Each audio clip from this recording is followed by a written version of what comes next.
सच बताऊं तो मैं बहुत ही शरीफ बच्ची थी। मैं मिस्चीवियस बिल्कुल भी नहीं थी। मैं बहुत ओबीडिएंट थी, बहुत डिसिप्लिन थी। तो इसलिए वो जो सिबलिंग्स में राइवलरी होती है या मारपीट होती है वो या लड़ाइयाँ होती हैं वो मेरे बचपन में कभी हुई नहीं। बहुत डिसिप्लिन्ड रही हूँ और अपनी टीचर्स की भी फेवरेट होती थी और मम्मी पापा को तो खुश रखती थी। Well Parakh ji, welcome on Lotpot. Motu Thank Patlu you। Cartoon तो आपको पता ही होगा, जी। उनकी शरारतें तो ऑन गोइंग रहती है, ऑडियंस को हंसाते हैं, जी। एंटरटेन होता ही है। जी। लेकिन आपकी चाइल्डहुड की मेमोरीज बताएंगे, कितनी शरारतें की है आपने, कुछ कैसा था आपका चाइल्डहुड?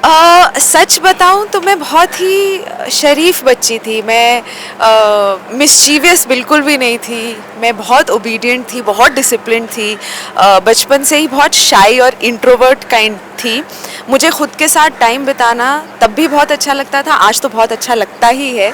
तो हाँ, मैंने बहुत कम मार खाई है अपने पेरेंट्स से। मैंने बदमाशियाँ बहुत कम की हैं, शायद इसलिए भी क्योंकि मेरी और मेरी जो सिस्टर हैं, हमारे बीच में एज गैप काफ़ी ज़्यादा है। तो मुझे हमेशा से ये फील होता था कि मेरे पास बहन नहीं, मेरे पास दो माएँ हैं। तो इसलिए वो जो सिबलिंग्स में राइवलरी होती है या मारपीट होती है वो या लड़ाइयाँ होती हैं वो मेरे बचपन में कभी हुई नहीं।